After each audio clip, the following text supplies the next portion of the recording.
deal with airplane peanuts. Famed comedy club Caroline's on Broadway is closing its doors. After 30 years, comedy club Caroline's on Broadway says it's leaving its Times Square location. All right. I'm kind of a smaller version of the last guy, a little bit. What are we doing? Oh, just gonna murder you. Goes like this. God shows up right before he does it. Goes, hey, what are you doing? This is in the Bible, I swear to God. That's not time. I didn't care. I will walk right off. It'd be different, man. I'm serious. It would be different if I was getting robbed by big people. It was a great spot for us because we got to open for big names. You know, it's like Jim Jeffries or Dave Attell or Doug Stanhope. Today's Tuesday, December 13th, and sadly, one of the premier comedy clubs in all of the world, Caroline's in New York City, has officially announced that after 30 wonderful years at our location in Times Square, we have decided not to renew our lease. Our final shows here will begin on December 31st. Caroline's closing down is a huge deal to comedians all over the place, but especially to all the New York City comics who had been performing there for years and years and years. Now, unfortunately, I never have had the chance to go to the original Caroline's room, so I reached out to a comedian that knows the club well to share some of his experiences and insights with the legendary venue. Now joining the show from New York City, and the first guest to ever be on the Joke World Comedy Update, Mark Norman. Mark, thank you for being here today. Hey, thank you, sir. Good to be here. Comedy. So unfortunately, Caroline's is closing down, as we heard. And just for those of us who have never had a chance to visit the club, what made it so special to you and all these other comedians? Wow, it's funny to say I was there last night, did a show. It's sad. It's like a New York staple. It's had like 4 locations. Fun fact, started as a cabaret club in Chelsea, and they did comedy on Monday. And then comedy was so successful, they said, we'll do it Monday and Tuesday. And then they just said, fuck it, we're going all comedy. So it's like an open micer where it just started at the bottom, and then it became the premier comedy room. And now rents are too high, and the economy's in the shitter. So that's it. Damn. So from your perspective as a comedy fan your whole life growing up in New Orleans, did you have any recollection of this club? Have you ever heard of it before moving to New York?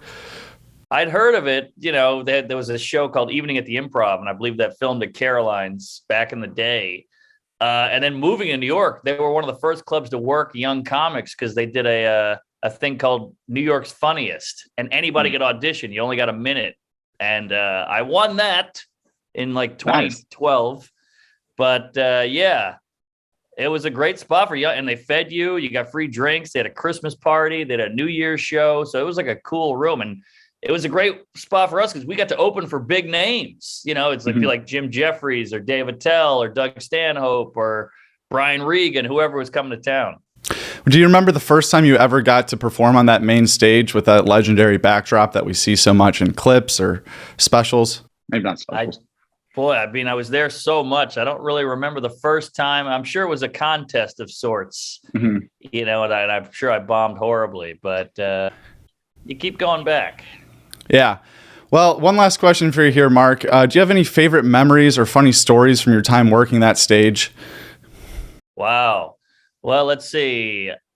I remember New Year's Eve one night. It was me, Dan Soder, Michelle Wolf, Gary Veter, Sam Morrill, Joe. It was like a great group. And Michelle Wolf got so drunk she blacked out, and I think fell asleep in the green room. That was fun. I remember watching I saw Bill Burr there, and he did that special. I can't remember what the name of it is. Maybe Let It Go. But it was sold out. It was before he was huge, and he sold it out. And me and Nate Bargatze went to watch, and it was unreal. He did the whole bit about Arnold Schwarzenegger. He's like, this guy's been killing. He married a Kennedy. He was Mr. Universe. Then he became the governor of a state he can't even pronounce. I can't remember the special that was on, but I got to see it. I got to see his rise. I saw Paul Mooney there. I saw Doug Stanhope there. And he saw Dave Attell in the back, and he goes, Dave, what are you doing here? And Dave Attell goes, well, I heard a white voice coming out of Caroline, so I had to see who it was. They were booking a lot of black acts at the time. Yeah. So, you know, Dave's the funniest guy on the planet. So, yeah, so many great memories. I hooked up with a waitress there years ago. Good times. Good times. Love it. It sounds like a lot of your best times were just as a fan of comedy, getting to see just the legends that were performing there, and then you are now one of those legends that was performing there. So that's That's pretty crazy. But Mark, thank you so much for coming on the show today. And I want to let you know I have my bottle of Bodega Cat whiskey here. It came in the mail 2 days ago, and I'm looking forward. I'm going to do a video review where I drink the whole bottle and then talk about my experience. So we'll see how that goes. God love you. You're a mensch, and if I was gay, I'd blow you. Same here. Thank you again, Mark, and we'll hopefully talk soon. Thank you. Praise Allah. We also reached out to a few up-and-coming New York City comedians who just got the chance to perform at Caroline's right before they announced their closing. That longer video is going to come out on our second channel, Clip World, later this week, featuring comedians Kyle Gillis, Nick Vigas, Dennison Sleeper, and more. Your Mom's House Live, A Very Cool Christmas, took place last Friday with Tom Segura, Christina P., Bobby Lee, and Josh Potter all getting together to celebrate the holiday season in true YMH fashion. Merry Christmas. Oh, welcome. We've been planning it for months, and it's finally happened.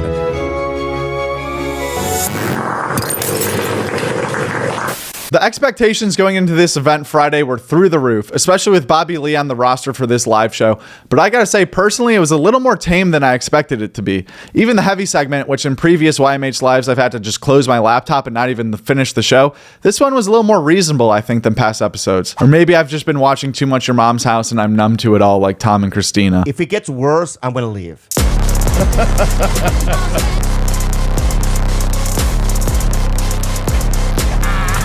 Nobody's alive from that compilation. That's not to say it wasn't a fun time and a hilarious show. The sketches that they prepared beforehand were amazing. The banter between Bobby and Tom and Christina was very funny. It's just that sometimes it felt like almost a normal podcast episode that you could watch on YouTube. Overall, it was definitely worth the $10. And if you tuned into the YMH Live, please comment your favorite part of the show. For me, I think the funniest part was the Christina P. unsolicited lipstick ad. That was hilarious. I don't know if Tom paid that girl to do that or if it was actually unsolicited, but if you watch it, you know what I'm talking about. I think that was the funniest part, or them bullying the guy, the newsman from Erie, PA, to the point where they checked in later at the show and he turned his Instagram private because of how many fans were watching and hearing Tom say, go blow up this guy's mentions. And by the end of the live show, he was private. Those are probably my two favorite moments. Let me know yours in the comments. Neal Brennan started a brand new podcast called The Blocks Podcast. Episode number 1 came out 4 days ago, with the first guest being David Letterman. I'm tempted to call Bert. I'm going to call Bert because he will absolutely love this, that you know who he is and are questioning. Now, what are the chances that you're actually going to get him on the phone? I think pretty good. Let's see what this is like, a radio contest. Oh, do you want to leave a message for him? Yeah. Or press 1 for more options. Hi, Bert. It's Neal Brennan and Dave Letterman, and we're talking about you and the fact you don't wear a shirt. And I was delighted and pleased to know two things. One, that you think without the shirt or without the shirt, people wouldn't like you. And also, last year on the road, you made $25 million. So all my best and congratulations. Great. Got that knocked out.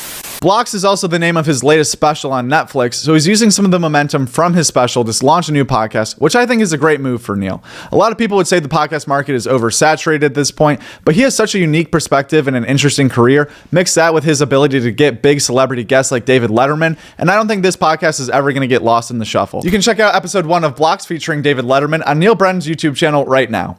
Or no, after this. Finish this video. Retention rate. Guest spots from last week. Your Mom's House talked with Phil Hanley. Two Bears, One Cave was Bert and Tom, Tom and Bert. Giannis Pappas was on Take Your Shoes Off with Rick Glassman. Giannis was also on Whiskey Ginger, so big week for Giannis fans. Kill Tony last night was with Kurt Metzger. The Are You Garbage Boys were on Stavi's World, and Liver King was the guest on Flagrant. You should eat the donut, real talk. What is the 10th I got one. Yo, we're hanging with the boys. You got another one right now. What is the 10th ancestral tenet? Exactly. It's a bite with the Is boys. to have some goddamn fun. Yeah. This is fun. Take a bite out of a donut. One bite? Come on, Liver King. We're going to have fun with the boys. What's the worst is Liver Queen? I promise he takes one bite. He's not going to, lose the family or anything like that. It's just a little bit of fun. Yeah, Dude, your libido's going to skyrocket. You know what? Let's hang on to this for a minute. Huh? Let's hang on to this for a minute. Take a bite of it, put it on your pecker right there. I guarantee. I'll eat the rest of it. Flying off your lap. Hey, that's exactly what I want to do with guys around the fucking couch. This is what the boys do. Dude, back in the day, you don't think the ancestors were whacking off in groups? I'm saying, yeah. You know what? I don't know. What do you think? This past weekend, and Thea Vaughn talked with a retired police officer. The Joe Rogan Experience was a new Protect Our Parks. The boys were all on shrooms. That's a hilarious episode. Definitely recommend. We Might Be Drunk talked with Bobby Kelly and Liz Ferrarti. The Honeydew had on Ari Shafir. Are You Garbage talked with Fahim Anwar. And Tiger Belly had on Neal Brennan. Also, Mark Norman was on the Comedy News Update. Don't forget about that. That's fucking insane. What else do you need to see to subscribe?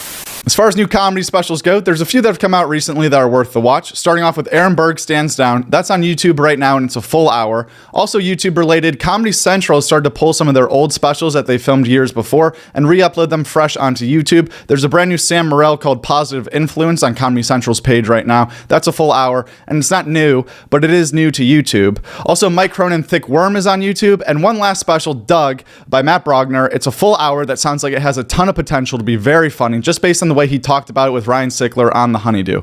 That does it for this week's Joke World Comedy Update. As always, thank you so much for watching this video, and we'll be back again next Monday with some more comedy news. These usually come out every single Monday, but this week we had the rare chance to interview Mark Norman for the Comedy News. I feel like that's an excuse that's passable for getting it out a day late. But what do you guys think? I mean, if you've been supporting this channel since day one, is that not the most exciting moment? Like, we just had Mark Norman live on the Comedy News Update giving his 2 cents on this story that we're talking about. It's just a cool opportunity, and I want to thank all of you guys for making it possible, for subscribing and liking and showing him that this is a show worth coming on, which I definitely think it is, and I think that you guys can agree too. But yeah, today was really cool, and it's all because of you guys, so this is a serious ending now. Just thanks, man. We got Mark Norman on the Comedy News, and it's just going up from here, dude. Hopefully this starts a trend of actual interviews on the topics of what we're talking about with the comedians that it affects, instead of me just inferring what they're probably thinking. I don't know. This could be another step forward for Joke World, legitimizing the brand going forward. Thank you to Mark Norman. Thank you to all the subscribers who made it possible for Mark Norman to even want to come on this show. And I'll see you guys all again next Monday. Sorry for this gay ending.